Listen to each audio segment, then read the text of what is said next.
You're listening to Head to Head, a Star Wars podcast. Two fans, two generations, all things Star Wars begins now. All right, well, hello, everybody. I'm Eric Vansel, and as you can see, I'm on my own tonight. But that's okay, because obviously I have, hopefully, all of you guys.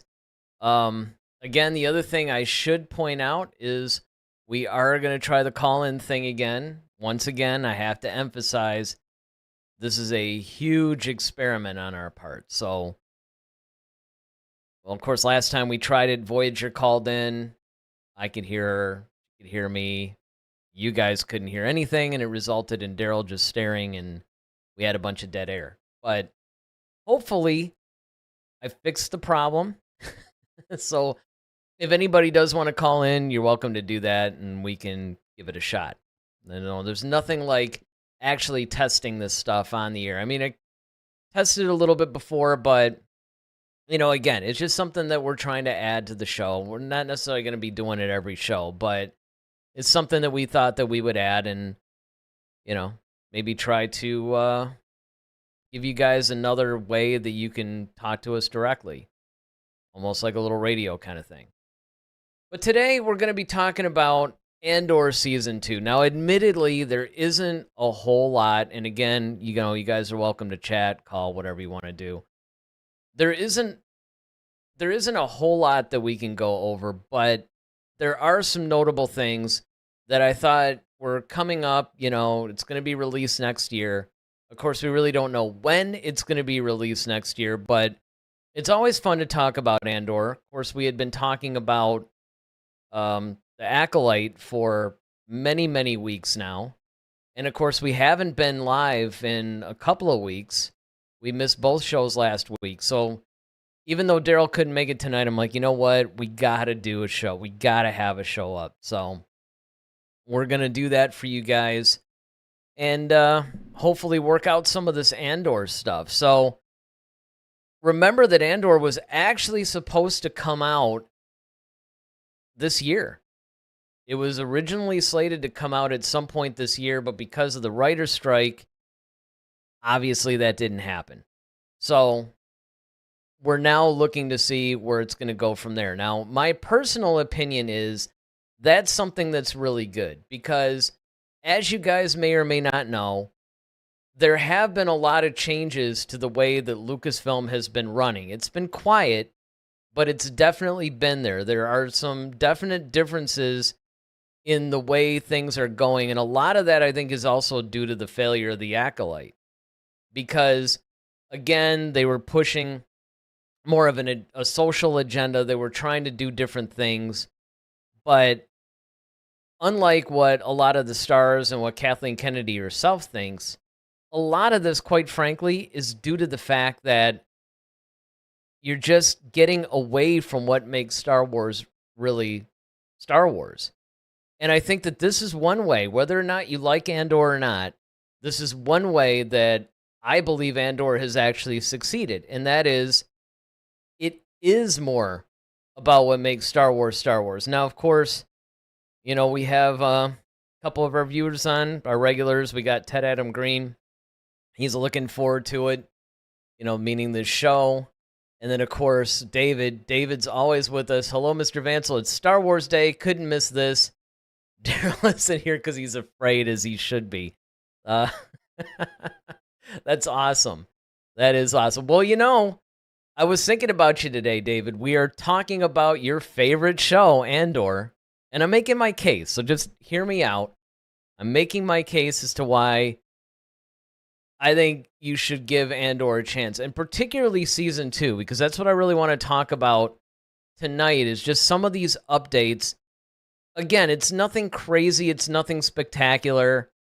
Every time one of these articles comes out, honestly, I'm a little hesitant on whether or not I even want to do it, because, on one hand, there is a little bit of news, but on the other hand, it's not anything super critical. And to be quite honest, sometimes I think a lot of that can be clickbait. Like you're sitting there and you're, saying, hey, we got all these updates or whatever. And then it's not. But at the same time, I think that it's always worth to talk about where they're at with some of these series, because a lot of times people tend to get blindsided.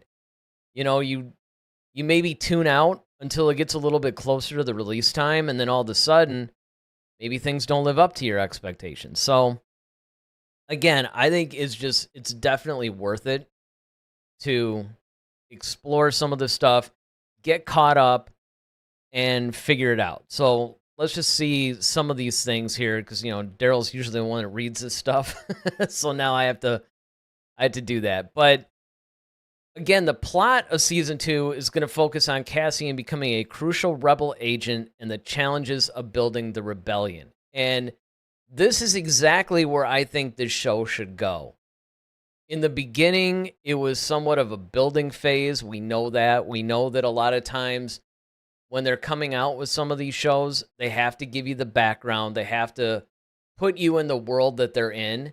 And even though Cassian Andor is somebody that's been taken from Rogue One, so he is a familiar character, and we do know about him. We do understand some things about him. It's worth noting that we don't really know what had happened to him before when we meet him in Rogue One. So season 1, I think, did a really good job with that. I understand, David, I know you're one of them. There are some people where, quite frankly, it didn't land with you. It was one of those things that maybe it didn't have enough action. For other people, maybe it didn't have enough of the Jedi versus the Sith. We often talk about the war versus the lore. I think that if you're more into the lore than the war, then Andor probably isn't for you. But aside from that, you have to look at the quality of the show. And it is a well-written show. It is well executed. There were some issues with pacing early on. I'll admit there was, because it was released in a variety of trilogies, right? So you had like episodes 1, 2, and 3 was like one little story arc, 4, 5, and 6, and so on. It was 12 episodes for the season, and they basically grouped it in little trilogies, essentially, which is another thing that I thought was really good. Because instead of stretching out this huge storyline, they gave it to you in little bite-sized pieces, and I thought that was a really good idea as well. Now, again, it should be noted that with some of the pacing issues, and this mostly, for me anyway, those issues were early on. I think it was probably around episode 4. I think it was like that second trilogy. I think that's where there were some issues.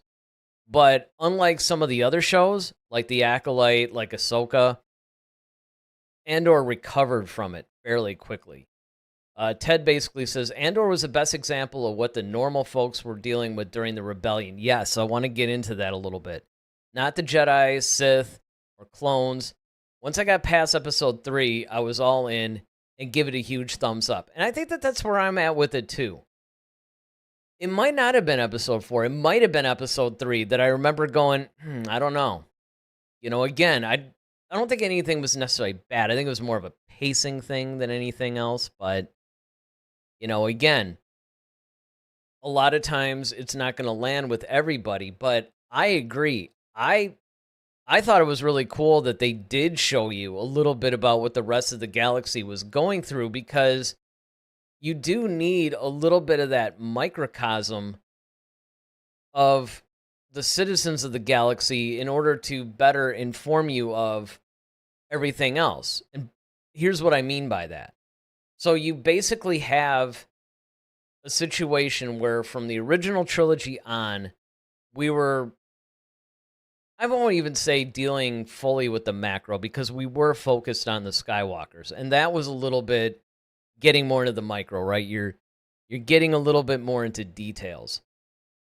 But the thing is, other than following the Skywalker family, you were basically looking at what was happening at sort of the top level of the Empire, the Rebellion, the Republic, right? You were basically seeing this big story that was unfolding, and if you're really starting to think about it a little bit more, you're going to say things like, I wonder how this is affecting everyday people. And there are a lot of stories that you can tell, because one of the things that I think fans have feared when it comes to Star Wars living on, especially past Lucas, you don't want to become derivative. Now, so far, I think that the novels and the comics in particular have done a really good job of weaving stories in between some of the films, in between other events, maybe focusing on different time periods. I think that this is one of those cases where the comics and the novels really did it really well. But I also like what Andor is doing, because Andor is giving us a little bit of the beginning of the rebellion, but they're also giving us, here's how this whole galactic empire and this war and all this stuff is actually affecting everyday people. All right, so now we have Scarab Scuttlebutt podcast, another podcast. Awesome. I get annoyed when people say Andor isn't Star Wars, and I'm 100% with you on that one. 100% with you. Goes on to say, I wish all of Star Wars could be written this well. Look, that's the bottom line. Whether it lands with you or not, Andor is actually one of, if not the best written of all the Star Wars shows so far. Darryl and I are fans of course, The Mandalorian seasons 1 and 2. But with all the other ones, I mean, they just have their issues. That's the problem. They have their issues. Moby says, I think Andor flushing out characters and story lifts the whole franchise. It gives a foundation other stories can build on top of. And I think that that's another good point, too, because remember, Rogue One is actually the universally loved Disney Star Wars film. Right? I mean, if you think about it, Rogue One is the one movie, I guess The Force Awakens kind of, in a way. But honestly, Rogue One is the one movie that was made under Disney that most people, not everybody, but most people agree was really, really good. And is probably the best thing that was put out since they had taken over the company. And I actually can't agree more, because not only did it actually feel like Star Wars, but it gave us a wealth of very interesting characters, more of which I think we're going to see in episode 2. Now, I want to remind you guys, if anybody's feeling a little brave, we are going to try the experiment again of the call-in show. Again, you don't have to call in, but it is an option. We're probably not going to do this on every show. It'd be nice if I could get it to work. That would be the cool part. But honestly, I haven't had time to work out any bugs. I mean, I almost didn't do it today, but I'm like, you know what? You guys understand. Most of you guys have been watching the show for a long time. And then, of course, for anybody who's new, who just discovered the show, welcome. You know, it'd be nice if my co-host were here. You could really get the real feel of the show, but you guys, you just keep those chats coming in. If there's no calls, it's cool, but keep the chats coming in so we can keep the discussion going. So, Scarif basically says, I said on our show after watching Andor, it was going to be difficult for me to go back to regular Star Wars.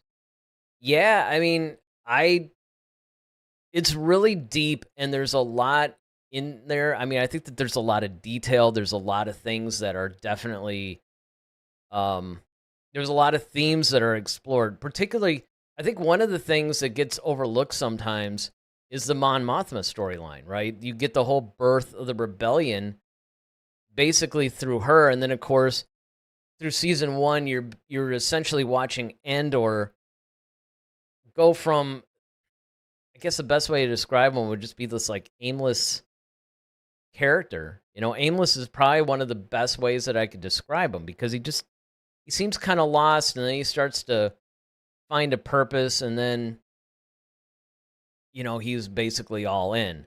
And of course, by the time we meet him in Rogue One, he's pretty much the guy.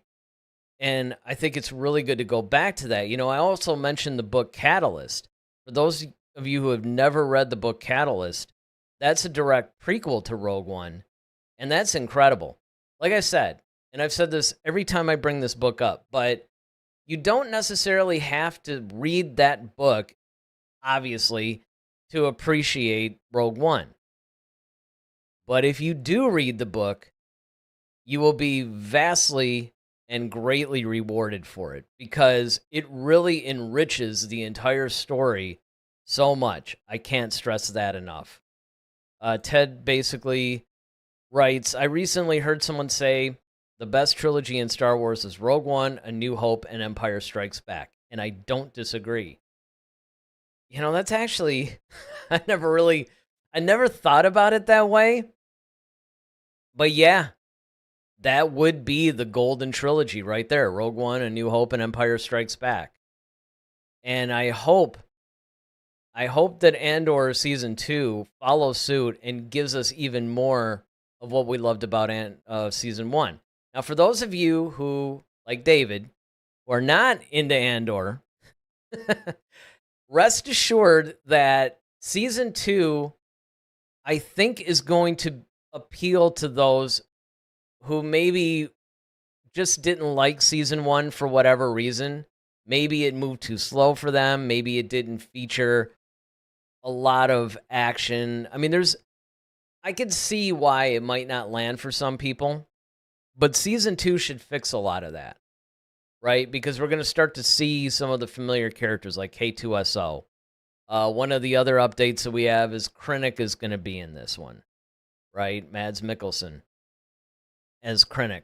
That's going to be really cool. There's all kinds of different things that you're going to see in this. They're going to start skipping forward. Now, I don't know if they're going to do that. I think they're still going to do the trilogy-based episodes in this upcoming season. However, they're going to do a lot of time jumping, right? This isn't going to be such a linear story. I mean, it's going to take place over a long period of time. We don't know how much, though. We don't know how much time is transpiring between episodes or between groups of episodes. What we do know is that it is going to lead us right up to pretty much when Cassian is taking off and about to meet up with that guy that we see in Rogue One. So that should be really interesting. Scarif says, I'm not into real-world politics, but the way Andor and the prequels present it through the Senate, the ISB, etc., it's so good. Yeah, I used to say, and anybody that's watched the show for a while has heard me say this a million times, but I would love for Star Wars to start making almost like genre-based films. I mean, sure, you could, I guess, technically do a romantic comedy. I don't know if I would personally really be into that, but, you know, like a Star Wars mystery, a Star Wars horror film.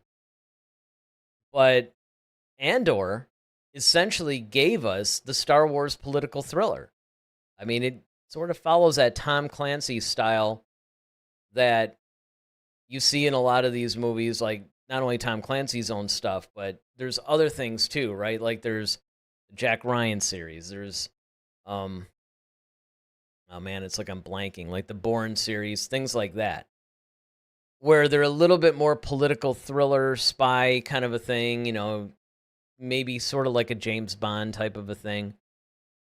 But Andor, I think, is actually the closest so far to that, to where we actually got something that is a little bit different, because that's the ideal, right?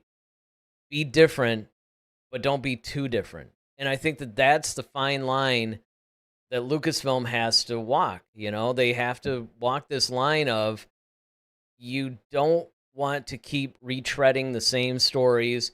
You don't want to keep up with the Skywalker saga. You don't want to be too derivative, because remember, that was the big complaint about The Force Awakens.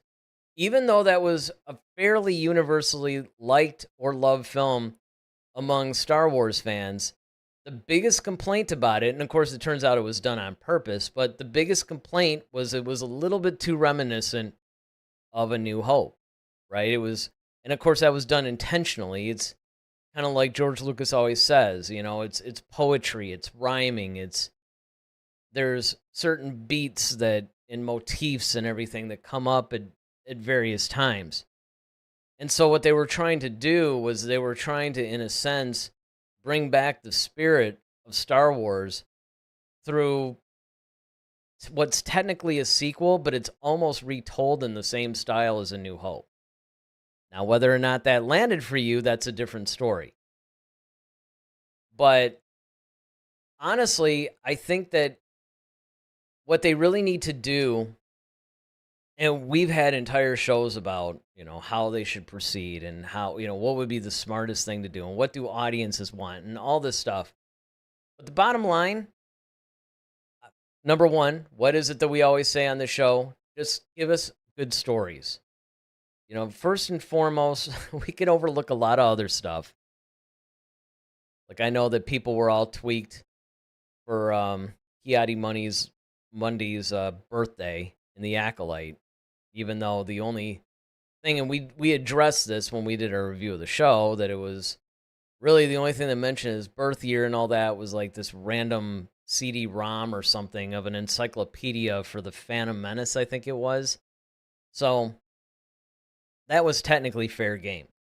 But the point is, Star Wars fans are very much protective of the franchise that we all love so much. And you can move past it and you could tell other stories, but you still have to keep it within the framework of what makes Star Wars Star Wars. And of course, not that I want to keep plugging our past shows during this thing, but I will say that we did do a whole series on what is Star Wars. We actually analyzed Star Wars for like a couple hours probably in the kickoff episode, What is Star Wars? And then we went through each of the films, including the standalones. Rogue One's included on that. And we reviewed them. And we reviewed them through when did we do that show? Like 2023. I guess it was last year. So it's coming up on a year old now. But it was I think a lot of people really enjoyed that. And, maybe we'll do some more stuff like that in the future. Maybe we'll do something like that for the television shows. But one of the big things about Star Wars is it's timeless. There's a certain style to it. Of course, George Lucas has a lot of his literary influences, film influences. He actually wanted to make something along those lines. Remember, this whole thing started because he wanted to make Flash Gordon. And then all of a sudden, he couldn't get the rights to it, so he said, I'll make my own.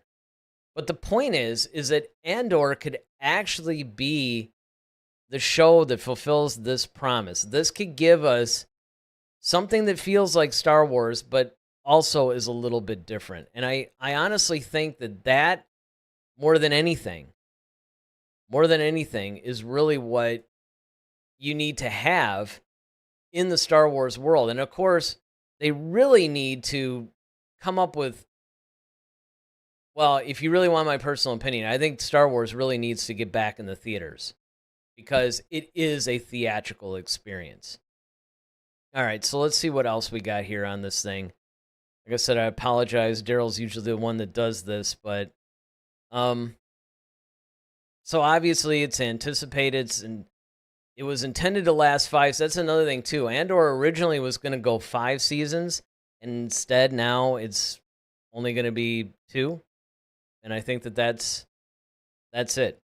So I wonder if they actually took the whole 5-season arc or whatever, and they're condensing it down, or did they not get that far? I mean, those are the kinds of things that, hopefully they answer. And again, if you want to be brave and you want to call in, there's the number. But let's see. So there's going to be a couple of self-contained story arcs on this thing.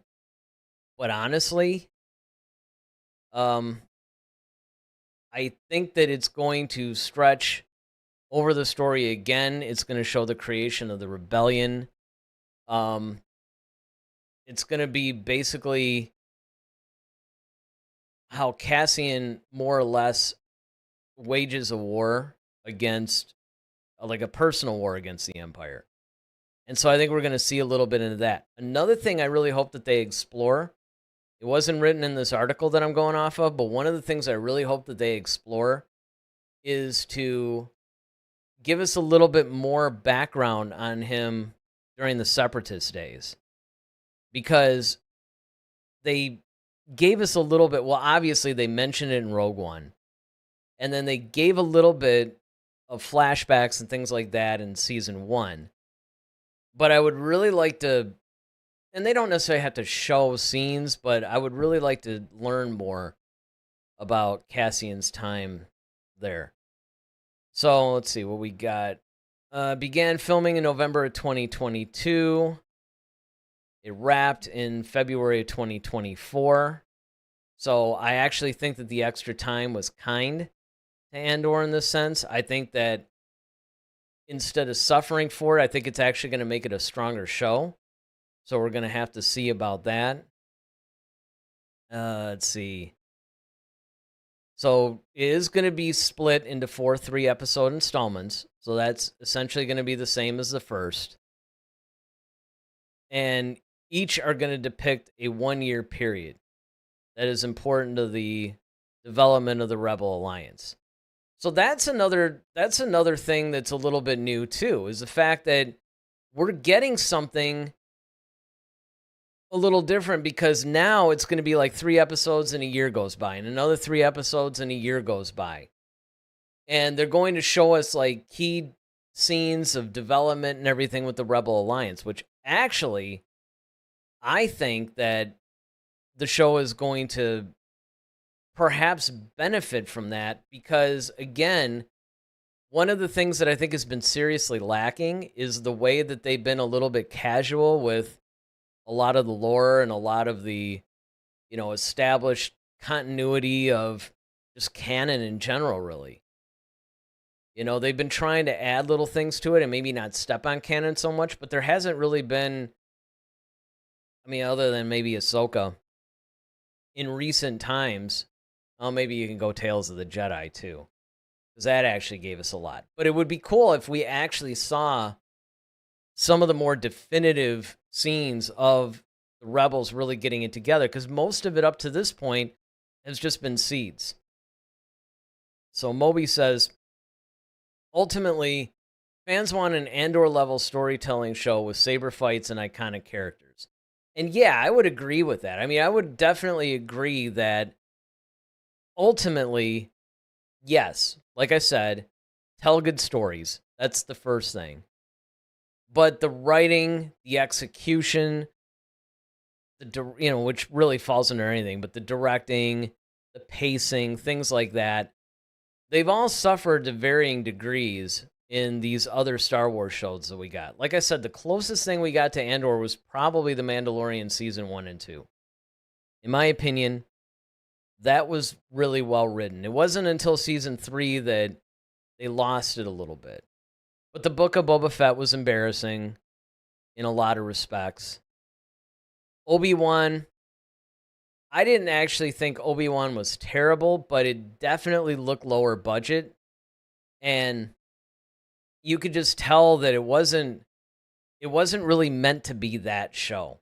Because remember, at first it was going to either be a film or a trilogy of films, and then they bumped it down to a 6-episode season. And I actually think that that was a mistake too. I think it should have been at least 8 episodes. But Obi-Wan suffered a little bit. Ahsoka had some good points, but it did suffer a little bit in the writing, and it also suffered in the sense of Dave Filoni not really knowing what he's doing yet for directing live action. So I'm hoping that comes together, and that, again, I want to make this clear, okay? And I did talk to Darryl about this a little bit. Again, I expected him to be here tonight, so I'm probably going to be a little bit off my hosting game because I did not expect to do this solo. I only found out like a half hour before we were going live. So But I did talk to Darryl, though, a little bit before, and both of us believe that not only is the level of writing, execution, all that going to be similar to season one, we both think it's actually going to exceed season one. And that's really what I hope, honestly, is the case. I hope that it gets even better from there. Because look, Andor, more than anything, you could tell a wide variety of stories. You know, you don't, right now, it doesn't have any Jedi, it doesn't have any Sith, it doesn't have any of that in it, but you could incorporate some of that without necessarily destroying the integrity of the show. I mean, I don't think they're going to do that, but you could do that. All right, so let's see what else we got here. His full story is going to be told. The cast of Andor that we saw is pretty much going to return. This includes some unexpected returns. Even Andy Serkis's character, Kino. Oh, I always forget his last name. Kino something. Loy. That's it. Kino Loy.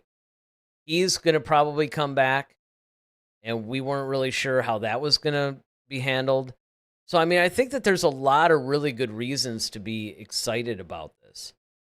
I think that you're going to see that season 2 is going to take everything that was great about season 1, and it was going to pretty much go even beyond that.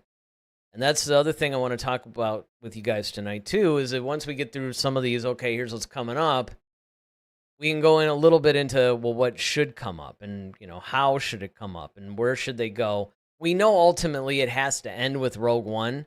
That's not a mystery, but there's a lot of really interesting ways they could get there. All right, Ted says, I feel like Acolyte spent on a trip through Writer's Room.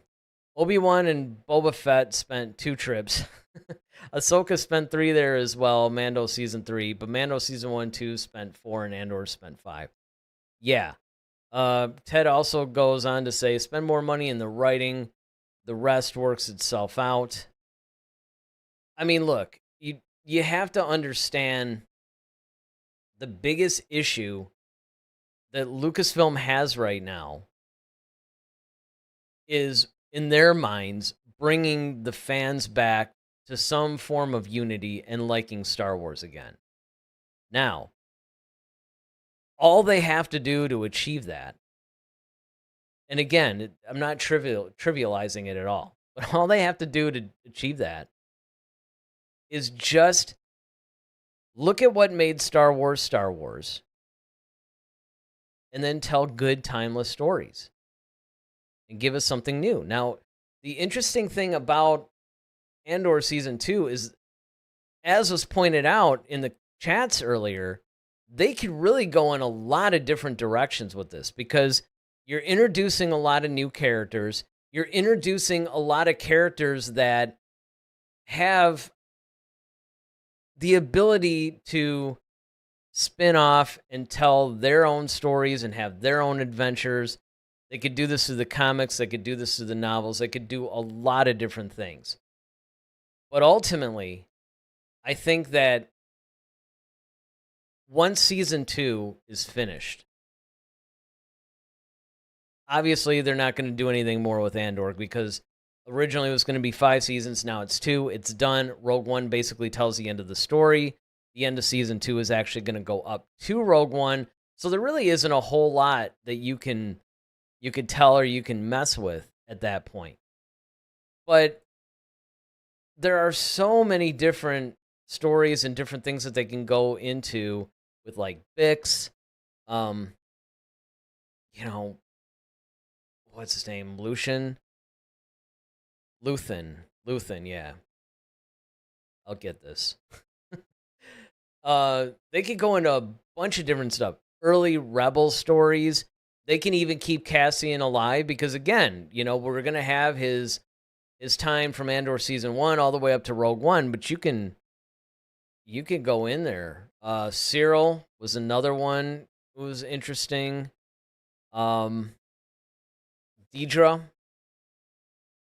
you know, on the Empire side, because another thing that Andor did is it successfully started to do something that the books were doing for years, and that is they're humanizing the Empire.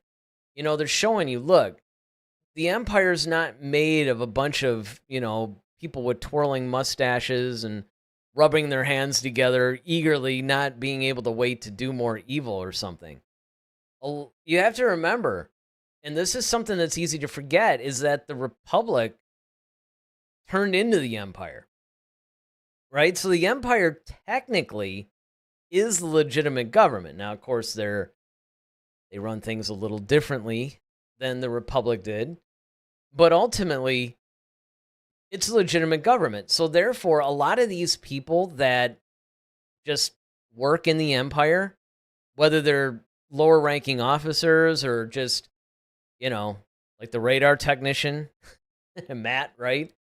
Well, he was actually technically First Order, but still. A lot of these guys are just doing their job, right? They think that the rebels are terrorists. So there is that. You have to factor that in. Moby says, I'm not a big Filoni fan. I think he is too spread out. 100% agree. I think his writing leans a bit too cartoony. Makes sense. His story arcs are good. The details are weak for live action. Well, as I pointed out, and I pointed this out in a lot of episodes too, is the fact that Filoni's real background is animation. And he's great in animation. Live action's a little bit different, and he started to direct a few live action episodes of The Mandalorian under Favreau's tutelage, I assume. But when he took on Ahsoka, I understand him doing that because that's a character that is very near and dear to his heart. I mean, it's a personal thing for him. Honestly, he really should have either had a co-director or he should have just said, you know what, I'm going to turn this over to somebody else. Maybe I'll direct a few key episodes. But yes, you can definitely feel, just by watching the episodes, hey, you know what, this guy doesn't really have it all together. He does not know how to get the best out of the actors. I agree, his writing does lean more towards animation, where it is a little bit cartoony. And don't forget, there was that one scene where Sabine and Ezra were, they were riding to meet Thrawn. And honestly, they sounded like they were just reading from cue cards. I mean, it was just this real stoic, stilted, poorly acted. It was more recitation than acting. They just looked like that they were just phoning it in and going through the motions. There wasn't this overwhelming sense of the moment. And that is something that you flip over to Andor. Well, Andor is in the hands of Tony Gilroy, and he's got a ton of experience. So I think that although Filoni basically studied under George Lucas, he arguably probably knows the most about Star Wars other than Lucas, and he probably gets it. But at the same time, you just have to look at things like, look, you still have to have experience directing live actors. You have to block live action scenes. Animation gives you a lot of freedoms that you just frankly don't have in the live action world. And the other problem is there's this over adherence to the volume. I mean, it's actually an over reliance, because Obi-Wan suffered from being on the volume. The Acolytes suffered from being in the volume. Once again, what's Andor? Andor is mostly shot on practical locations. And those are the kinds of things that show. Those are the kinds of things that when you start to do things a little bit closer to Lucas's template, and look, I'm not one of those guys that worships at the feet of George Lucas either. We all know the prequels had issues. His storylines for episode 7 and 9, as much as people maybe didn't like what Disney ultimately did, and again, that was done because they didn't have a plan. If they had actually sat, Colin Trevorrow was originally supposed to do 9. But if he had sat J.J. Abrams, Rian Johnson, Colin Trevorrow, maybe some people from the story group like Pablo Hidalgo and Filoni. Get Filoni in there as well. If they had just sat in there and just hashed out a basic outline, here's the overall story of this trilogy. We're going to start here and we're going to end here in episode 7. And then in episode 8, we're going to start at this point. And then, Ryan, you got to get us now to this point. That Colin will just pick up in episode 9. And if they had done that, I'm not saying the stories would have been spectacular or whatever, but this is more like choose your own adventure. Right? JJ gets done, he hands it off to Rian Johnson. Ryan just kind of does what he wants. And JJ was kind of like, I wasn't really going there when I set this scene up. Ryan interpreted it differently. Fine. It's like, well, no, that's not fine. That's not how you make a trilogy, much less arguably the greatest trilogy in the history of the world. And I don't even necessarily mean great just quality-wise. I mean, like, pop culture, financial, whatever the case may be, right? I mean, there's a lot that's riding on Star Wars. And I think one of the biggest problems they have right now is that Disney is really trying to make blockbuster films. They're trying to make these billion-dollar films. They're trying to make the big selling Star Wars movie or whatever it is. And what they don't understand is that Lucas never cared about any of that stuff. He was like the most successful, biggest independent filmmaker ever. And he didn't even care about any of that stuff. It's like he was making the movies for himself, and if you liked them, that was great. That's why they sold what they sold. The problem is that Disney is actually trying to replicate the success of Star Wars. And don't get me wrong, I mean, they did that, right? I mean, all the movies made like $2 billion. I think Solo was considered a flop when it only made like $500 million.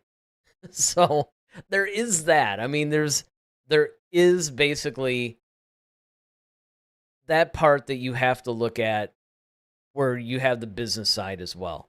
Moby says, I agree it was ridiculous how Ryan nerfed the storyline. Yeah. And then Scarif comes in with hashtag pay a writer. Yeah, right? I mean, again, these are things that I honestly think that it amazes me that these people don't understand this, right? Like, these are these professional studio heads, writers, whatever. And they're almost like how the Lions were. I know the Lions are playing tonight. And the way that it used to be before last year, of course, is that, the Lions would draft all these players. Somebody was at like 2 Super Bowls, and another guy, was like the best, whatever. But then they would get on the Lions, and suddenly it was like they couldn't play football anymore. It's almost like the Lions used to take like these great, phenomenal players and then just destroy them somehow. And that's sort of what Disney's been doing. If you think about it, you have all these acclaimed directors and writers and people, and yet somehow when they come into the Star Wars world, they lose it. And a lot of that is because Star Wars is not like a normal film. It's not even like a normal franchise. There are a lot of different aspects of Star Wars that they're nuances that a lot of people just don't understand. It's the reason why our fandom is so passionate. And that's one of the reasons why we created this show. I mean, again, not to sit there and bore you guys with the details or anything, but Darryl and I were sitting around as we usually do, talking about Star Wars. Somebody came up and, they were listening to us for like 5 minutes, and we're getting all deep into it and everything. And, they're like, wow, you guys should do like a show. Well, this is like before YouTube and podcasts and all that stuff took off. But after a while, we did. That's what we said. We're like, yeah, we should do that. And we wanted to expand that to you guys, right? Have this big community of people that basically just get together a couple of times a week talk some Star Wars.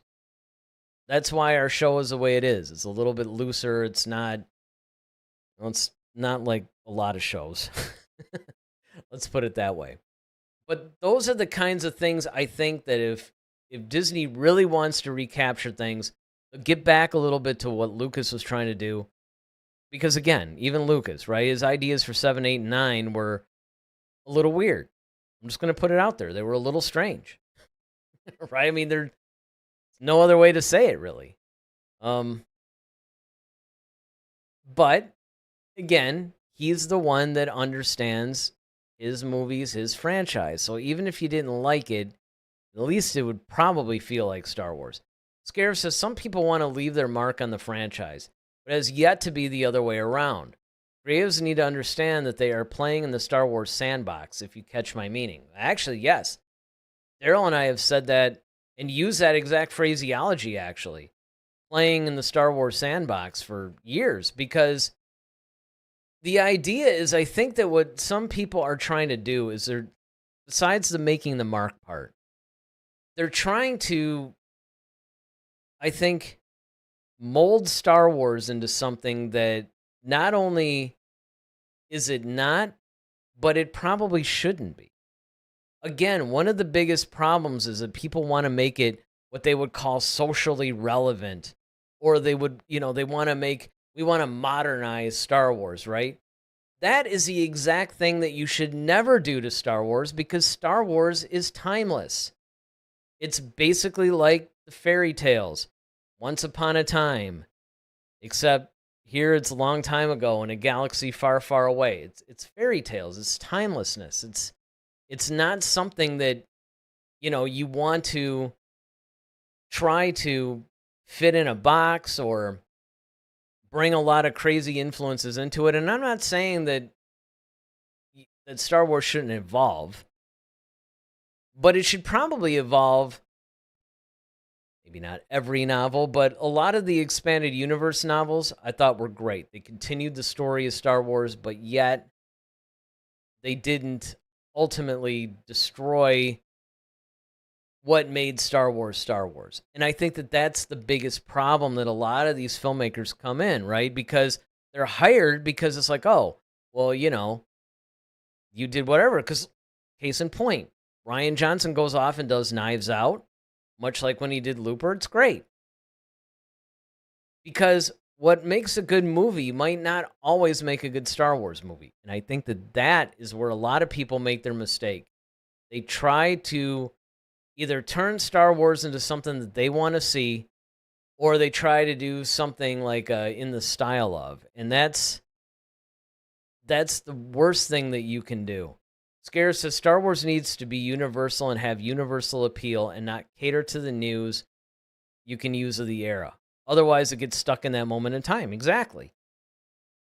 Same thing with kind of like a cultural thing, right? You don't want it to feel too, like, say, American, right? Because, then people from other countries in the world are going to look at it and like, yeah, I don't get this at all. I think that's part of the reason why China doesn't really fully understand it. Because the interesting thing about that, if you guys don't know, this is an interesting story, actually. So if you're unaware, basically what happened was when they decided and they finally got to go ahead, okay, we're going to be able to release Star Wars in China finally. They started with episodes 7, 8, and 9. Okay, so the Chinese go and they see this movie. They have like no idea what's going on. I mean, we all thought, those of us who were around when A New Hope wasn't called A New Hope, it was just called Star Wars when it came out in 1977. Okay. I think it was like 78 or 9 or something like that when they actually added the New Hope title. And I remember going to see that, and I remember whispering to my dad, I'm like, was it always called that? He's like, I don't remember seeing that. And, you're just seeing this like episode 4, A New Hope, and you're like, what? What happened to 1 through 3? Did I miss something? Okay. We all thought that we were confused. That's nothing compared to what the poor Chinese must feel trying to start with episodes 7, 8, and 9. I can't even imagine what that would be like. But at the same time, I also think that if they had been shown everything, now there's of course the big argument about what's the best order to watch Star Wars. And if you guys want to chat that in, like what you guys think. Because obviously there's a chronological order. In other words, the order in which they actually were released, which would be like 4, 5, 6, 1, 2, 3, 7, 8, 9. Or you can do it in episodic order. And then there was the machete order. We did a show on this once. I don't remember what the machete order was. It was like you watch, I don't know, like Phantom Menace and Attack of the Clones, and then you throw like some other. It was like this really weird way that they had of actually doing it. I think it was like you watch A New Hope and then you go back and then you come forward, something like that. I don't know if you guys know. Put it in the chat. But what order do you think, if you're going to introduce a brand new fan, in what order would you watch the Star Wars films? And hey, if you even want to call that in, you can. Again, I can't promise that it'll work, but you can always try calling it in. You want to give us like what order do you think Star Wars should be watched in, right? You can always do that. No, I don't know. I think that there are cultural differences that where everybody understands it, right? Like a lot of times old kung fu movies, stuff like that, they came from, some of the Asian countries. We got it. We understood it. There's a lot of like the English fairy tales, Irish stuff like that, stuff came over. I mean, I don't think that it's necessarily where people would be lost, but I definitely think that it should probably stay very timeless and universal, as Scarif had said. He goes on to say, side note, we often collaborate on our show. If you ever want to come on our show and hit me up in the tweet, absolutely. That was something that we were trying to do with this other show, actually, where we actually got to the point to where we were almost on it. Like, we were talking with these other hosts because they actually sort of ran a similar type of a thing, except it was a little less cerebral than our show. It was a little bit more morning showish. But they were like, you know what? You guys come on. We could tone that down a little. That's cool. I'm like, all right, whatever. Sweet. So, yes, absolutely. We would love to collaborate like that. And, because, again, the Star Wars fandom being as divided as it is, I think it's really good if people get together, discuss stuff, even if something, you disagree with something, or, the project that doesn't land for you might be like my absolute favorite or something. It's like, it's cool, man. Let it go. Ted says, if someone does not know who Darth Vader is, then watch in release order. Otherwise, episode order. Whereas Scarif says always release order. And I would agree with that. I'll tell you why as soon as I get through Scarif's other text. Says, my wife keeps coming in and interrupting, otherwise I'd call in. Yeah, I understand. I know how that is. And of course you would. You're like a podcaster. Geez, I could actually bring you in as like a guest on the show very easily, honestly. He says, who doesn't know who Darth Vader is on the planet? No, you'd be surprised. Dude, you would be so surprised. I used to say things like that. Like, come on, who doesn't know? But you get the answer. It's like, look, even if you haven't seen Star Wars, it's like, it's been in the pop culture for decades. But then again, maybe something came from Star Wars and they just didn't realize it, right? And then, of course, Scarif goes, we love cerebral. We're good. So, I mean, basically, that's basically what this show is like. It's, sometimes we get into all the minutia of the stuff or whatever, because it's fun. It's a fun way to discuss this thing. All right, so back to this article. It looks like most of the cast has actually. Oh, wow, the computer locked up.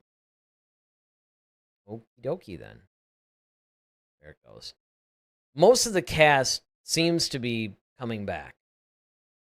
I don't see. Oh, it's Ben Mendelsohn. Mads Mendelsohn is, or Mads Mikkelsen. He's the other one. He's Thrawn. So Alan Tudyk will come in as K2SO. So that's cool. Let's see who you got. You got guy that plays Luthen Rael, Stellan Skarsgård. He'll be there. Mon Mothma's back. Saw Gerrera. We got Forrest Whitaker as Saw Gerrera that's going to come in. That's going to be nice to tie in some of that. I think you definitely need Saw's character if you're going to lead up to Rogue One, especially because he's a huge fixture. Now, he was animated a little bit differently in the Clone Wars, but the character of Saw Gerrera has been around forever, right? So he has to be there. Vel, Cinta, Bix, Brasso, Cyril, Deidre, Kino. Okay, so there's going to be quite a few people coming back. I mean, unless I miss somebody, I think that's pretty much the entire cast. The whole cast is coming back. So I think that's going to be something that really makes a difference as well, because I think in season 1, a lot of us got really invested in these stories. And I mean, look, if somebody's killed off or whatever, you expect that, but I think that they really have a good character pool here that they can draw from in future projects, and you wouldn't necessarily want to endanger that by either have them not returning or recasting or killing them off or whatever. Ted says, kids have to start somewhere, and many don't know he is Anakin. Well, even the cast of The Acolyte. The guy that played, what's the name of the Jedi dude, the real... oh, man. No, I can't remember. No. But basically, the actor who played this guy talked about when Anakin blew up the Death Star. And it's all right, look, man, you don't have to be a complete Star Wars nerd or something like that to be in this or whatever. Because, it wasn't like when Mark Hamill and Harrison Ford and all those guys, they didn't know what they were in. And even after a while, it was a different, yes, Charlie Burnett. Thank you, Scarif. Thank you. Yeah. He was the one that basically just started saying that Anakin blew up the Death Star, which is all right, dude. Again, you don't have to be a complete Star Wars nerd, but it would help. It would help if you just kind of knew the framework in which, you're having this show. I'm not even going to start though, guys. I'm not going to take the bait. I'm not going to start. Scarif's got a couple more here. Says, can't wait to see some Saw Mothma dialogue. Yeah, that's going to be really cool. And he said it twice, talking about Charlie Burnett. I'm surprised the other actors didn't correct him. The rest of the cast were fans. Well, I would have. I'll be honest. If I were one of the other actors, I probably would have. But I don't know. Maybe people saw it as being endearing. Sometimes when people get things wrong or like that, people think it's sort of cute. Not everybody. Certainly, Star Wars Theory was set off more than once. John Campea didn't even finish watching the Acolyte series. He stopped reviewing in the middle. So, what does that tell you, right? I don't know for sure if his lack of knowledge in any way affected his performance. Don't forget that Tony Gilroy, who basically took over from Gareth Edwards, he did a lot on the reshoots and punching up the scenes and stuff. But don't forget, Gilroy wasn't really a Star Wars fan either. And he actually used that to his advantage in crafting this story, which ironically, of all the TV shows, is one of the ones that actually feels kind of like Star Wars, but it is different enough because you needed somebody who can make like a Saving Private Ryan kind of thing and tell those nuanced stories where you have elements of a political thriller, you have elements of, some action war movies, things like that. I mean, there's like a lot that you can look at. I mean, there's there's elements of a lot of different film styles, and I think that that's part of what makes Andor work so well. Let's see. Scuttle or Scarif says, Daphne told him, dude, just shut up. It was funny. Okay, that's good. Because press junkets are always hectic. I work in broadcast news. Well, that's kind of wild because actually, um, both Darryl and I work in the live events, video production world as well, doing a lot of corporate events. In fact, the reason why there wasn't a show last week was because I was stuck doing the Detroit Jazz Fest all weekend. So, when work calls, I can't do the show. Not yet anyway. I would love to be a full-time YouTuber, but we'll have to see. All right, let's see what else we got. Okay, the plot's still a mystery, but some of the plot points left over in the finale, they're hinting at the plot of season 2. And of course, look, if you have a wider knowledge of Star Wars, you pretty much know where this is going, right? I mean, it's going to feature Andor learning how to be a hero. I think it's actually going to be similar to Poe Dameron's storyline in the sequel trilogy, right? Where he had to go from being like this whole hotshot hero to actually being a responsible leader. Somebody that knows when to pull back and others that know when to push on. And I think that you're going to see a lot of those same arcs in Andor. All right, let's see. Scare says, the two projects that were helmed by non-fans are the best. Go figure. Andor and Empire Strikes Back. Yeah. And also, they featured a more collaborative process, because when you bring up Empire Strikes Back, you're talking about Irvin Kershner coming in, but one of the things that Kershner did, because again, George Lucas just doesn't know how to direct actors. It's like, all right, George, how do you want this? I don't know, just say it, right? You need to have him say it a couple of times, and it's amazing that A New Hope was actually as good as it was, because he really doesn't know how to talk to actors. But somebody like Irvin Kershner, he knows how to talk to actors. And you saw on Empire Strikes Back, you had more of a spirit of collaboration on that one. I mean, first of all, Lucas couldn't do everything by himself. But the other thing is, Lucas left Kershner alone to deal with the actors and get the performances. I mean, we all know of Harrison Ford's interjection when the line was supposed to be, I love you too. And he went up and just said, look, Han Solo would never say that. Like, this is not in his character. And so, essentially, he said, I know. That would be the line that Han would say. And of course, it's one of like the most quotable lines ever. So, when you think about it, when you do open it up, but to the right people, that's the key. It has to be the right people. You can't just not have anybody, coming in that doesn't really understand, because if you think about the way Star Wars is right now, it's collaborative, but it just isn't measuring up to what had come before. And the sales are starting to show that. And the fan division starting to show that.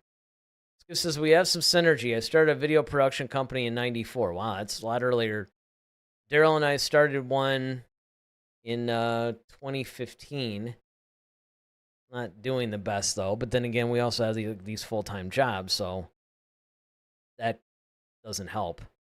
But yeah, absolutely. And honestly, it's because of the production knowledge and everything that I come at this sometimes a little bit different spin. Although, to be honest, these were things that I don't necessarily think that you have to have like some in-depth knowledge of production to spot this stuff. I remember spotting this stuff when I was a teenager, so there is that. Let's see. So Cassian's now a part of Luthen's team. He'll have firsthand experience of building the Rebel Alliance. Andor Season 2 will almost certainly feature the first meeting of Mon Mothma and Andor, right? Because if you look at the way things are in Andor, and Andor seems to be Mon Mothma's like go-to as far as the more military type stuff. So that ought to be cool. And again, yeah, it just goes on to talk about, how there's probably going to be these big moments and everything else. And I mean, I think that we can pretty much figure that out. We also know that Andor is probably going to be released. Our guess is maybe toward the latter half of 2025, although it could actually take the May spot, because a lot of times they'll release something on May 4th. And because it was delayed, they could very well do that. So we'll just have to see. But yeah, hopefully you guys are excited about this. I'm extremely excited about Andor Season 2. I think that ultimately it's going to turn out to be better than Season 1 in a lot of ways. I think also it's going to be more interesting to people who weren't into Season 1. Because there's also people that actually loved Rogue One but didn't like Andor very much. And I think that's because they expected it to be more like Rogue One. And I basically think that what's going to happen here is that you're going to see Season 2 is going to start to mirror a little bit more closely the style of Rogue One. And so therefore, I think more people will warm up to it. More people will hopefully enjoy it and see it get even higher ratings. Scare says, it is one of my most anticipated upcoming series. And I'd have to say mine too. Like I said, I am now looking forward to Skeleton Crew. As we said when we were talking about it on a couple of shows ago, it was one of those movies that I really didn't care about at all. Like I would have probably watched it, but I didn't care. I wasn't keeping up with things on it or whatever. But ever since I saw that trailer, though, I'm like, you know what?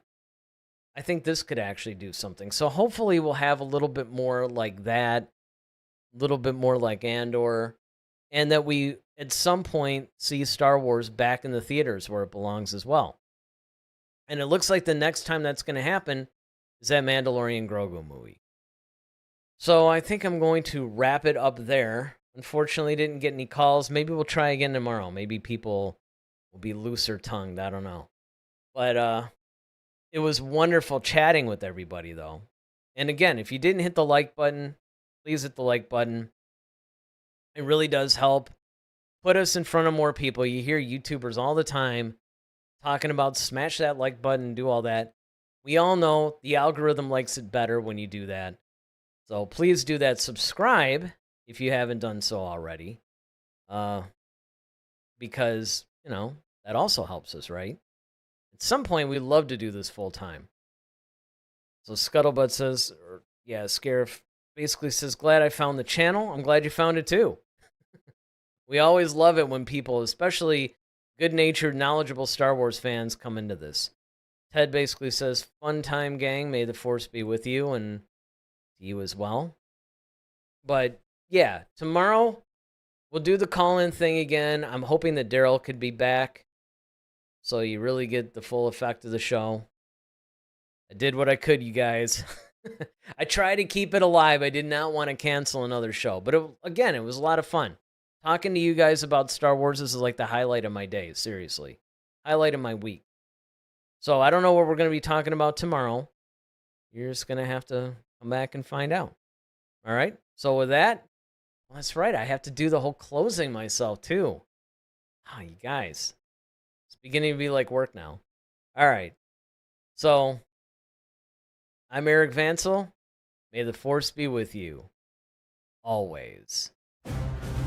Head to Head, a Star Wars podcast. Be sure to follow us on Twitter @HeadToHeadSW. Submit your questions for our next show. Visit our official website at headtoheadswpodcast.com. Until next time, may the Force be with you, always.